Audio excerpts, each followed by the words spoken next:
I know, I have been seeing the videos too about Texas Chainsaw Massacre dying, and there's not enough content out there for people. It is true that I also too have complained about the game, need more content to keep a good pace with the community. Good luck. But let's be honest, is the game really that bad to the point that it will die out? I have a different opinion about this. So let's talk about the signs that the game is in a good spot and will continue to have a presence in the asymmetrical horror game genre. And most importantly, for you, is it still really safe to buy the game at this point if you still consider it? So at the beginning of launch, the game was in a good place. Good job. But some things still need to be worked on. But it had a good reaction with the community. And the devs did a monthly patch note workup for people to read about called the Naruto Times. They also got support link to report bugs in the game. What more would you want that's showing that the game is really important to them? People say the game is dying, but the devs have not given up on the game at all.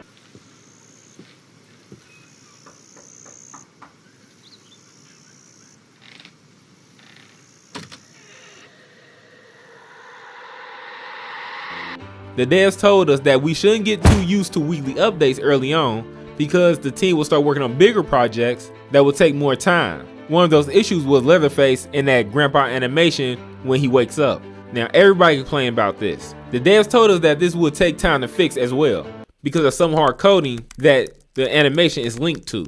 Even if we like to believe that devs are superhuman and work on the game 24/7 because they love it, it'll be difficult to work on DLC and bug fixes fast enough to keep up with how people are grinding the game to level 99, which is an indicator that the game is fun, of course, and still have a good beat line on the community, only 2 months in. Now, if you're worried about the game not producing any new content, then you can relax a little bit, because a new map and character is in the works and ready to be released. When they're gonna release it has not been known yet. If you look online, there's leaks about a new junkyard map, which is connected to the new family member, Black Nancy. Also, for a new victim is Danny, but Danny have not been showcased like Nancy, so I'm not sure if they'll be releasing them at the same time in DLC. People are complaining about how the content is slow to roll out, but as soon as Nancy hit the markets, gamers will be wanting to try her out and level her up as well. The first DLC launch had mixed reactions with the community because of expensive Leatherface skin that was going for $16. But guess what? You don't have to buy the DLC that came out. Wait for the next one. It's completely your choice. And the same people that bought it is complaining about it. Guess what? People still bought the skins. Now, I will say they need to make the chainsaw interchangeable with other skins, but I think the devs will fix it eventually in upcoming patches, because so far that's how they've been working to please the community. The game did have their first double XP event that ran from October 27th to November 1st. If you play as an average gamer in TCM, this was the time to level up your character. I only had a few days to try it out, but the double XP event had leveled me up about 8 levels. So I'm sure this will come back around again. That is proof that the devs is also showing some sign that they are willing to keep the game alive and make it engaging as possible for the community. For Halloween, the game went on sale for 30% off. What? Sorry if you missed it, but there was no better time to hop into the game at a good discount. Steam has taken that sale away, but I stumbled upon a website called GG Deals. The game was listed over there as well, so you might want to check them out. Sorry, but I only seen listings for PC,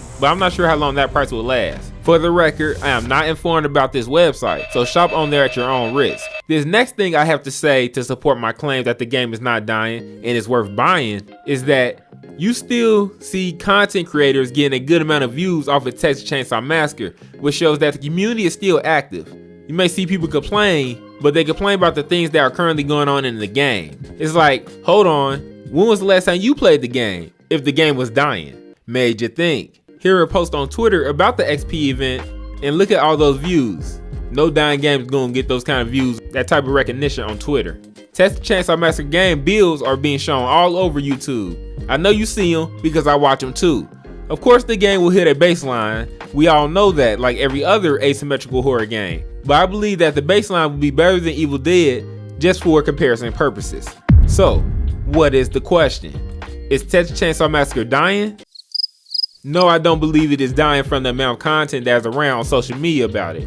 Yes, the lobbies are long, but that's because people are lobby dodging, so that is on the community that's making the lobbies longer. The devs can and should be working on fixing this by hiding the player levels, and if the people that are on the opposite team are in a party together. Then they also can make Leatherface a little more enjoyable, and my man Sonny too. And lastly, do their best on keeping the game interesting. All these things are yet to be seen, but the game is only 3 months old. Again, I too complain about the lobby wait times and Leatherface, but if you give the game a chance, it'll give you a good time. Welcome to Mr. Unleashed World.